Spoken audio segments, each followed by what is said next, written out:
Nașterea unei civilizații, în timpuri străvechi, când zeii încă pășeau printre oameni, marele Poseidon privea peste întinderile nesfârșite ale oceanului său. Ochii săi de un albastru profund se opriră asupra unei insule vaste și fertile din mijlocul oceanului, o insulă pe care niciun picior uman nu o atinsese vreodată. Poseidon o numi Atlantida și o alese drept casa sa pământeană. Poseidon se îndrăgosti de o muritoare, Cleito, cu care a avut 10 fii. Pentru a o proteja, zeul mărilor săpă 3 șanțuri circulare concentrice în jurul dealului central al insulei, umplându-le cu apă și creând astfel inele de pământ și apă alternante. Pe dealul central, Poseidon construi un palat magnific pentru soția sa și pentru viitoarea dinastie a Atlantidei. Primii atlanți erau semizei, descendenți direcți din uniunea lui Poseidon cu Cleito. Ei aveau pielea de culoarea bronzului, ochi ca smaraldul mării și o inteligență extraordinară. Cei 10 fii ai lui Poseidon deveniră primii regi ai Atlantidei, fiecare domnind peste un teritoriu distinct. Atlas, fiul cel mare, a primit controlul asupra întregii insule și a devenit regele suprem, căruia ceilalți 9 frați îi datorau supunere. Gloria timpurie. Sub îndrumarea descendenților lui Poseidon, Atlantida înflori rapid. În doar câteva generații, atlantii dezvoltară o civilizație mult mai avansată decât oricare alta din vremurile lor. Stăpâneau știința metalurgiei la un nivel nemai întâlnit, extrăgând din pământ metale rare și aliaje necunoscute altor popoare.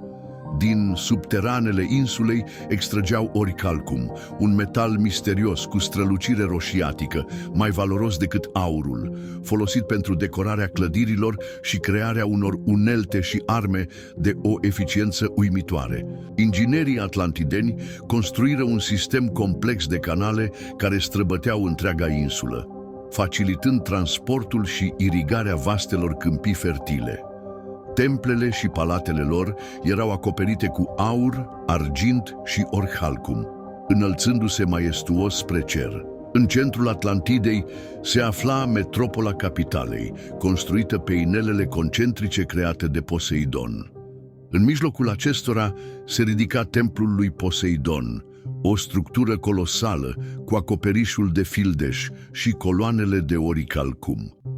În interior trona o statuie gigantică a zeului, aurită, înfățișându-l pe Poseidon conducând 6 cai înaripați. Templul era înconjurat de fântâni cu apă caldă și rece care țâșneau din pământ, creând un microclimat paradisiac. Fenomene stranii. Pe măsură ce generațiile treceau, unii atlanți începură să observe fenomene inexplicabile. În anumite zile, cerul deasupra Atlantidei căpăta nuanțe de verde și violet, iar noaptea, stelele păreau să danseze pe boltă, formând constelații necunoscute. Aceste anomalii astronomice fascinau preoții și astronomii atlantideni, care le interpretau ca semne divine. Într-o zi, un pescar pe nume Terion navigă dincolo de limitele obișnuite ale apelor atlantidene. Când se întoarse, ochii săi căpătaseră o strălucire argintie, iar el vorbea într-o limbă necunoscută.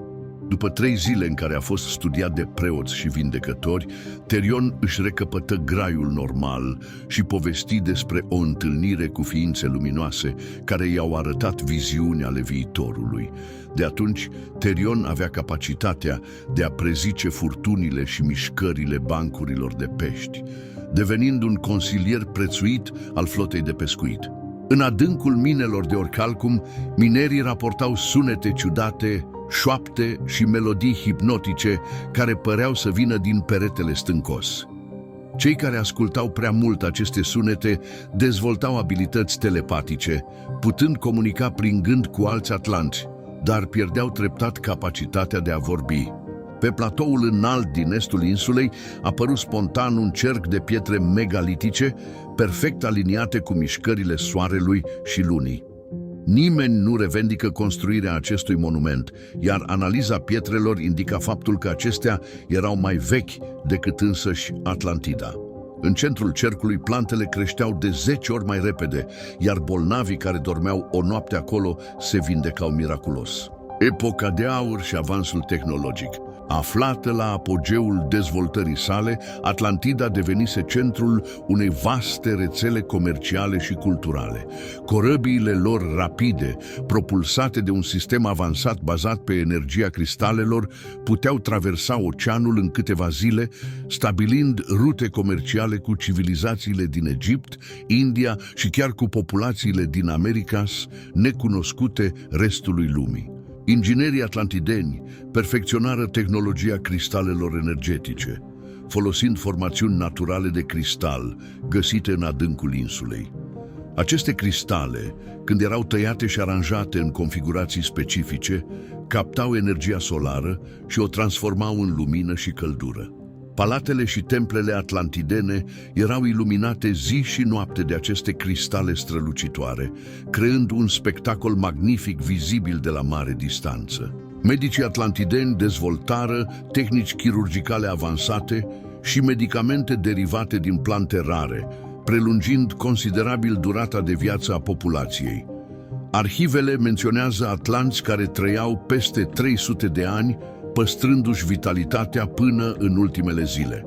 Cea mai remarcabilă realizare a atlantidenilor a fost construirea unei rețele de turnuri de transmisie, care permiteau comunicarea instantanee între diferitele regiuni ale Imperiului.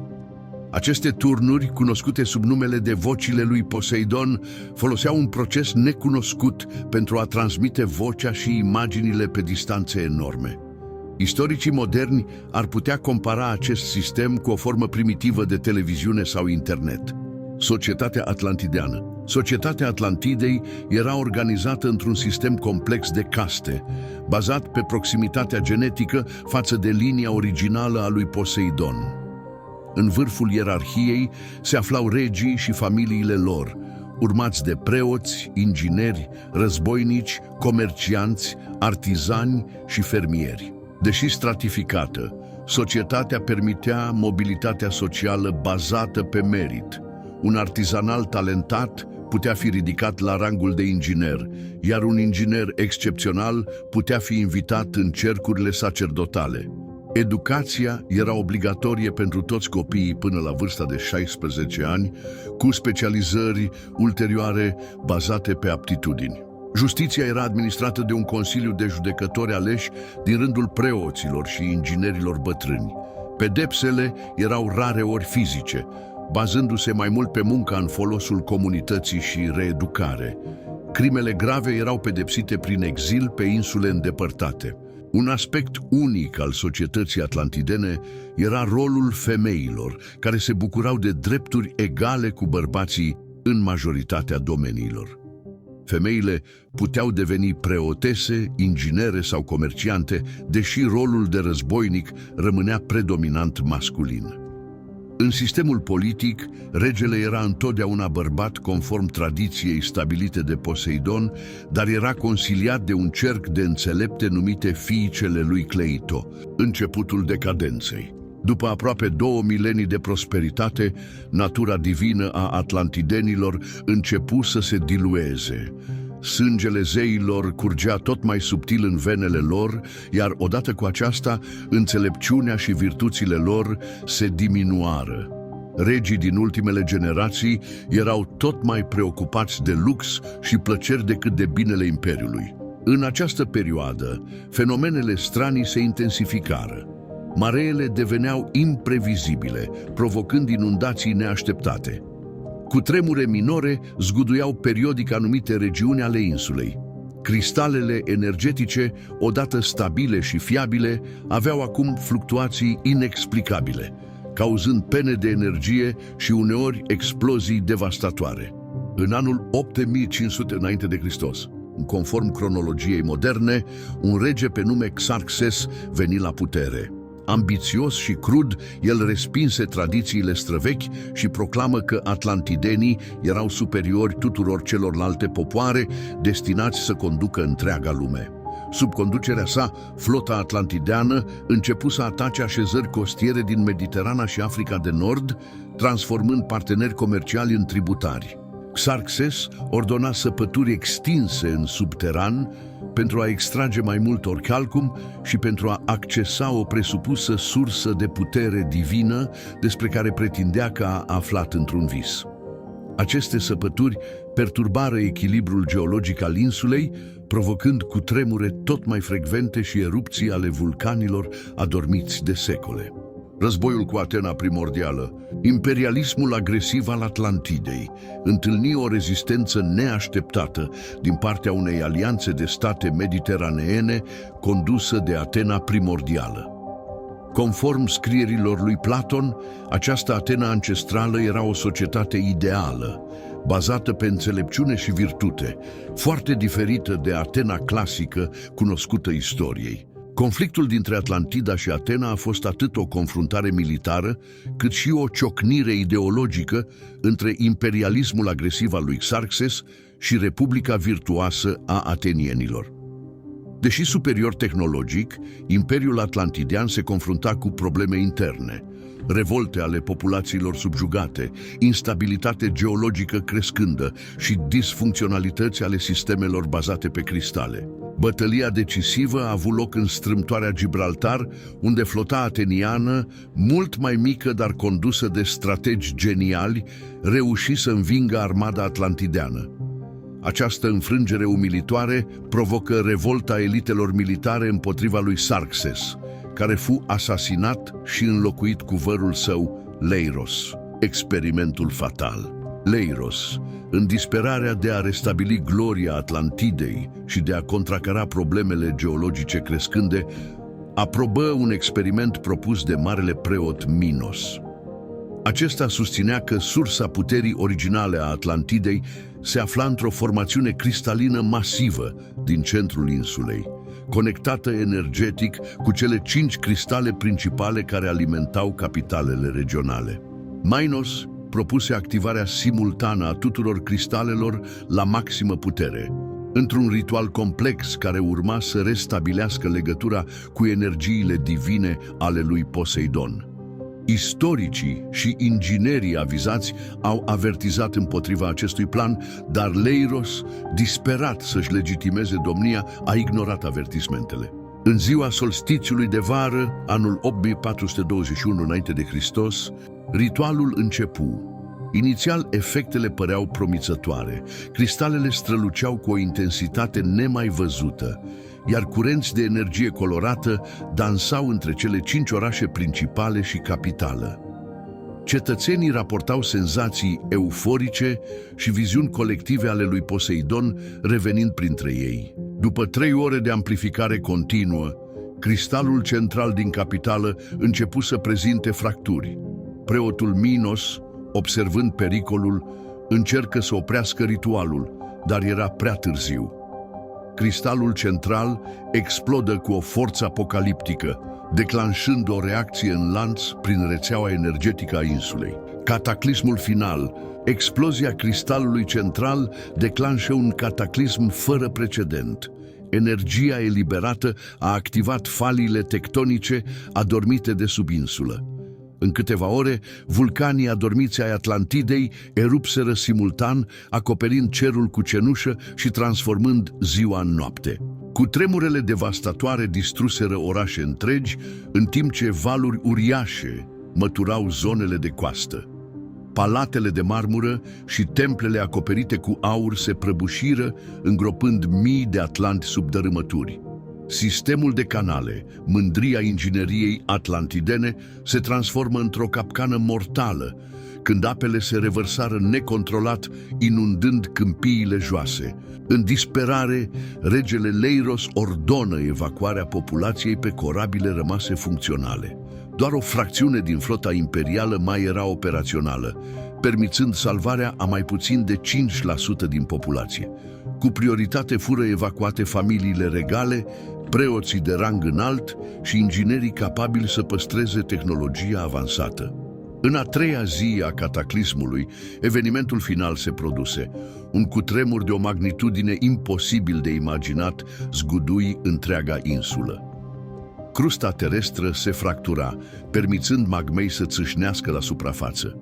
În mijlocul capitalei, un geyser uriaș de magmă fierbinte explodă spre cer, evaporând instantaneu lacul central și palatul regal. Ultimele ore ale Atlantidei fură martore la fenomene inexplicabile. Cerul căpătă culori imposibile, de la verde acid la purpuriu intens. Supraviețuitorii raportară apariția unor forme luminoase gigantice deasupra insulei, asemănătoare unor figuri umanoide transparente care păreau să extragă esențe energetice din clădirile în ruină.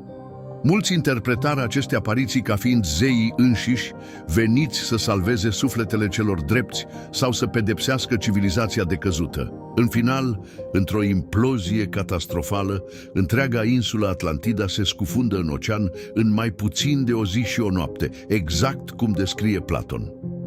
Valurile tsunamice generate de scufundare devastară coastele Africii, Europei și Americilor, ștergând multe civilizații contemporane și creând miturile potopului universal prezente în numeroase culturi. Diaspora atlantideană. Corăbile de refugiați atlantideni încărcate cu supraviețuitori, tehnologie avansată și manuscrise prețioase se dispersară în diverse direcții. Unele ajunseră în Egipt, unde atlantidenii supraviețuitori fură primiți ca ființe divine datorită cunoștințelor lor avansate.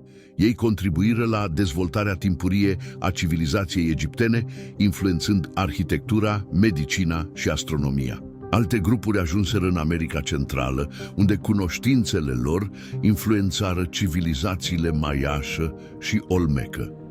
Calendarul precis și obsesia pentru aliniamentele astronomice a acestor culturi poartă amprenta științei atlantidene. Un grup condus de prințesa Eirene, fiica regelui Leiros, ajunse pe coastele Iberiei, unde fondă o colonie discretă în munți. Descendenții lor trăiesc și astăzi, păstrând în secret artefacte și cunoștințe atlantidene, ascunși printre populația obișnuită, recunoscându-se doar prin simboluri subtile și trăsături genetice distinctive. Ochi verzi cu reflexe aurii și o șuviță albă naturală în păr. Cele mai avansate tehnologii atlantidene, inclusiv secretele manipulării cristalelor energetice și comunicarea telepatică, fură pierdute în cataclism sau ascunse intenționat de supraviețuitori, care considerau că umanitatea nu era pregătită pentru asemenea putere, o decizie luată în lumina propriei lor catastrofe. Ecouri în timp. Deși scufundată fizic, Atlantida continuă să existe într-un plan energetic paralel. În anumite locații din lume, în special în triunghiul Bermudelor, lângă Gibraltar și în apropierea insulelor Azore, apar periodic anomalii temporale în care Atlantida devine parțial vizibilă. Marinari din diverse epoci au raportat viziuni ale unor orașe strălucitoare apărând brusc din ceață, pentru a dispărea la fel de misterios. Unii navigatori care au îndrăznit să exploreze aceste apariții nu s-au mai întors niciodată. Alții s-au întors după ce lipsiseră ani de zile, deși pentru ei trecuseră doar câteva ore, povestind despre întâlniri cu atlantideni vii care trăiau într-o dimensiune temporală diferită. În 1923, un vas de cercetare britanic, HMS Challenger, raportă descoperirea unor structuri ciudate pe fundul Atlanticului, la vest de Gibraltar. Fotografiile și mostrele colectate dispărură misterios într-un incendiu la Societatea Regală din Londra. Singurul artefact supraviețuitor, un fragment de metal necunoscut cu proprietăți imposibile pentru tehnologia vremii, este păstrat într-o colecție privată, departe de ochii publicului. În 1968, piloții ai US Navy zburând deasupra triunghiului Bermudelor raportară un fenomen inexplicabil. Pentru aproximativ 27 de secunde, oceanul de sub ei păru să devină transparent, relevând ruinele unui oraș imens pe fundul mării. Incidentul fu rapid clasificat, iar piloții semnară acorduri de confidențialitate. Energiile reziduale ale Atlantidei continuă să influențeze anumiți indivizi sensibili. Periodic, oameni din întreaga lume au simultan același vis. Se văd plimbându-se pe străzile unei metropole strălucitoare cu arhitectură imposibilă, unde energia curge vizibil prin structuri cristaline. Mulți dintre acești nevisători atlantidenici dezvoltă ulterior abilități psihice neobișnuite sau fac descoperiri științifice intuitive. Moștenirea finală. Cea mai durabilă moștenire a Atlantidei nu constă în artefacte fizice sau tehnologii, ci în amintirea colectivă a unei civilizații care a atins culmi incredibile și apoi a dispărut. Povestea Atlantidei servește ca o parabolă eternă despre măreția posibilă a civilizației umane și despre pericolele hubrisului tehnologic și spiritual. În arhivele secrete ale Vaticanului, manuscrise antice sugerează că dispariția Atlantidei nu a fost o întâmplare, ci parte dintr-un ciclu cosmic repetat. Conform acestor texte, umanitatea a cunoscut anterior alte 4 civilizații globale avansate, fiecare distrusă când a încercat să manipuleze forțe primordiale dincolo de înțelegerea sa. Indiferent dacă Atlantida a existat fizic sau este doar o metaforă platonică, povestea sa continuă să inspire umanitatea să aspire la măreție prin echilibru între avansare tehnologică și înțelepciune morală. Poate că aceasta este adevărata lecție a Atlantidei, că măreția reală nu constă în dominație și strălucire exterioară, ci în armonizarea cunoașterii cu virtutea. Iar undeva, în adâncurile oceanului sau într-o dimensiune paralelă, ruinele Atlantidei așteaptă să fie redescoperite. Cristalele lor, deși crăpate și întunecate, mai conțin încă ecouri ale gloriei trecute, pregătite să împărtășească secretele lor celor care sunt, în sfârșit, suficient de înțelepți pentru a le primi.